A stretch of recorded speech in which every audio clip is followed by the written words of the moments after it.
What Thetis Did for Her Son. When the 12 days of feasting were over, Thetis rose out of the sea and went away to Olympus. There she found Zeus, sitting alone on the highest peak of the mountain. She knelt down before him, and her left hand she laid upon his knees, and with the right hand she caught hold of his beard. Then she made this prayer to him: "O Father Zeus, if I have ever helped thee at all, now give me what I ask, namely, that my son Achilles may have honor done to him. Agamemnon has shamed him, taken away the gift that the Greeks gave him. Do thou, therefore, make the Trojans prevail for a while in battle, so that the Greeks may find that they cannot do without him. So shall my son have honor." For a long time Zeus sat saying nothing, for he knew that great trouble would come out of this thing. But Thetis still held him fast by the knees and by the beard, and she spoke again, saying: "Promise me this thing, and make your promise sure by nodding your head, or else say outright that you will not do it. Then I shall know that you despise me." Zeus answered: "This is a hard thing that you ask. You will make a dreadful quarrel between me and the lady Hera, my wife, and she will say many bitter words to me. Even now she tells me I favor the Trojans too much. Go then, as quickly as you can, that she may not know that you have been here, and I will think how I may best do what you ask. And see, I will make my promise sure with a nod, for when I nod my head, then the thing may not be repented of or undone." So he nodded his head, and all Olympus was shaken. Then Thetis went away and dived down into the sea, and Zeus went to his palace, and when he came in at the door all the gods rose up in their places, and stood till he sat down on his throne. But Hera knew that Thetis had been with him, and she was very angry, and spoke bitter words. "Who has been with you, O lover of plots? When I am not here, then you take pleasure in hiding what you do, and in keeping things from me." Zeus answered: "O Hera, do not think to know all of my thoughts. That is too hard for you, even though you are my wife.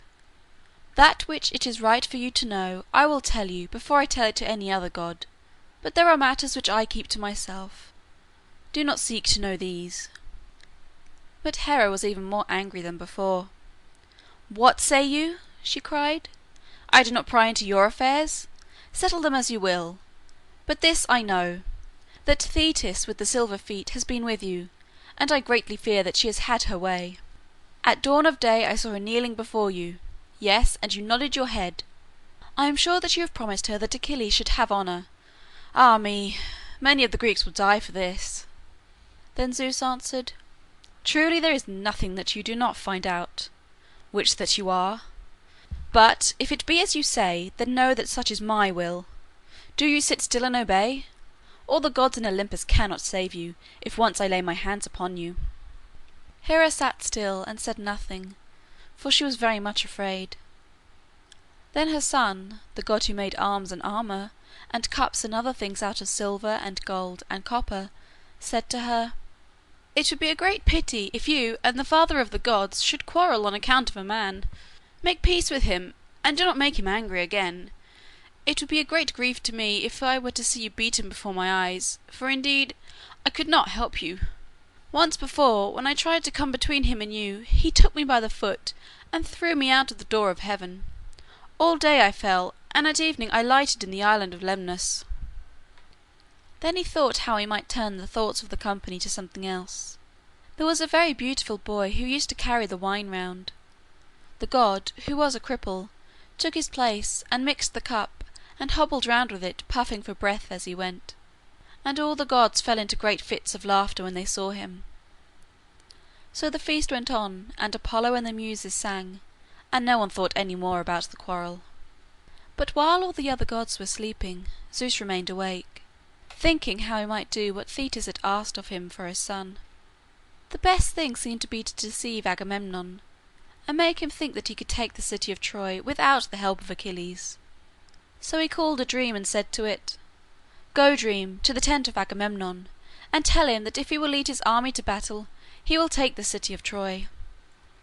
So the dream went, and it took the shape of Nestor, whom the king thought to be the wisest of the Greeks, and stood by his bedside and said: Why do you waste your time in sleep? Arm the Greeks and lead them out to battle, for you will take the city of Troy."